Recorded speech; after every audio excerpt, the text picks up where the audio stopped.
Okay, so today I am finishing up my walk of shame, which is basically fixing everything I broke in wintertime. So I let this hydrant freeze up, tried to patch it with JB Weld so it'd work a little longer. It still sprays everywhere. I can't keep this hooked up. It makes a big mud puddle right here. So I gotta dig it up. First things first, gotta come over here to the water shutoff valve and turn it off. It's right here. It's just a quarter turn, one way or the other.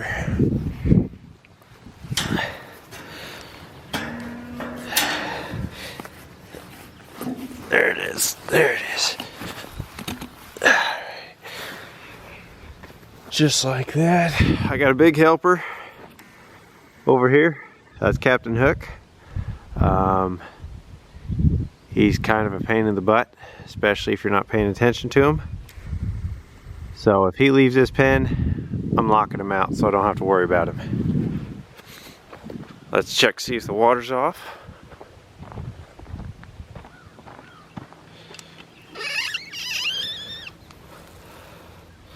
Sure is. Now I gotta dig a hole. Okay, so I got my hole dug. Got a cow that came from out there, brought the truck in here, gates open. Cow just comes in and helps herself to a drink. It's all part of it. So got the hole dug. You're okay, Mama. Easy. Hole dug. Let's see if we can zoom in there.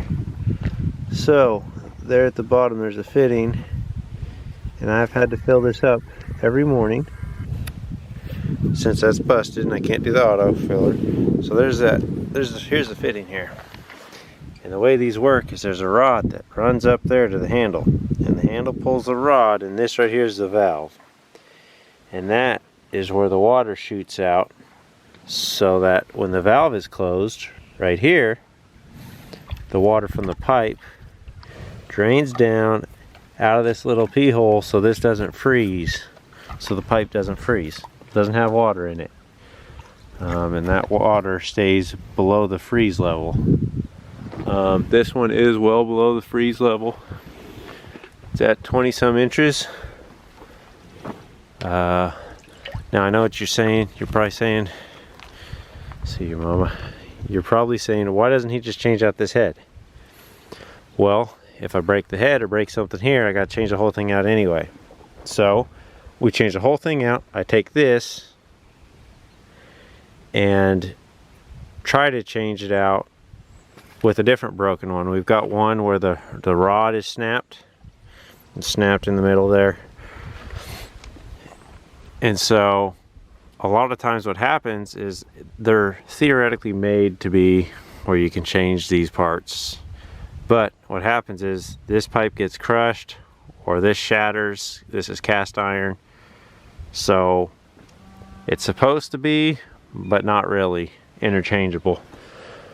Now I have to remove these clamps, remove this T-post. What I'm going to try to do is just turn the pipe. I'll probably turn it maybe up here at the head or as close as I can to there. And hopefully it unscrews where it needs to.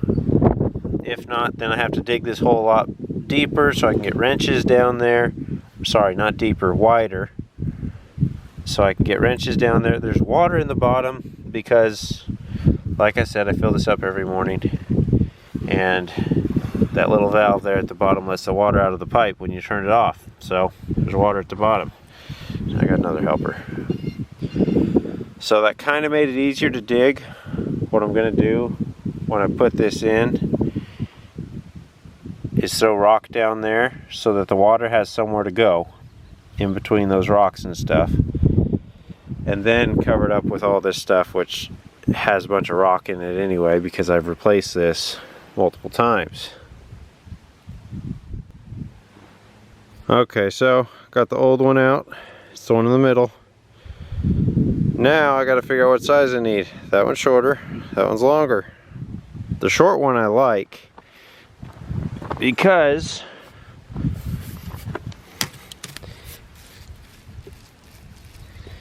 it would sit right there. This T-post would protect all this stuff, all the components, and the cows theoretically wouldn't be able to open this. Sometimes they mess with it and they open it. But I can't turn it to thread it on there with that T-post there. So, gonna go with the long one. Okay, so I got pipe joint compound all on the threads. Now, with the help of the Black Cat, I'm gonna put this in. Hopefully it goes okay. Okay, we got it all hooked up. Going to do my first test run, see if we got any leaks. Run over here.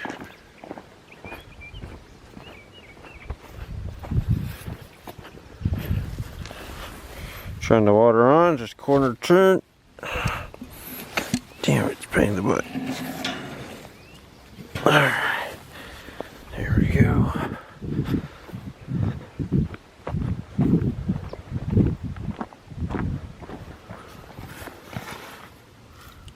Perfect, not seeing any leaks. Everything is good.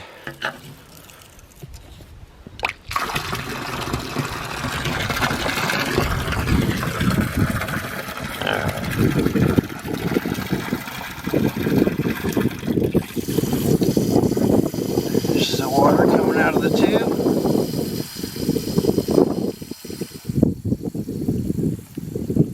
Alright, that's perfect. Alright, so it's working perfect. Whenever I stop the float there and pressurize the line, there's still no leaks. Gonna have to put some rocks down there and cover up with dirt, and then I'm done. Okay, so here I am. I'm taking this rock, shoveling it into that bucket, about 3/4 full, a little more, filling these ruts right here. Now I'm about halfway done with this one.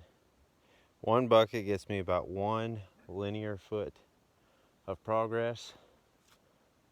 I lost count of how many buckets, and I probably don't want to know, but each bucket weighs about 50 pounds a piece. Got to pick them up over the tailgate, carry them all the way down there, put in the hole. You know, there's probably easier ways to do this, but I say this is probably the most accurate. I'm gonna have to do less leveling this way. You know, just kind of spread it around with my foot and you're good to go. So I'm gonna keep on. We'll see how far 2 Bobcat buckets full of gravel goes. Today I got plenty of helpers.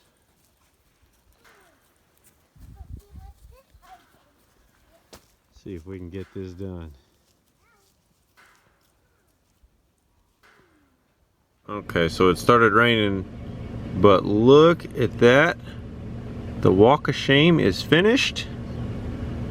If you check in the video, the grass, I actually did this before I did the water hydrant, but it's all done. I had to get this done first so that they could mow over it.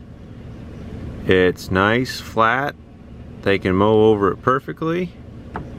So, job well done. If you like what you're seeing here, hit the subscribe button so you don't miss anything. And if you like this video in particular, smash that thumbs up. I'll see y'all next time. Thanks for watching.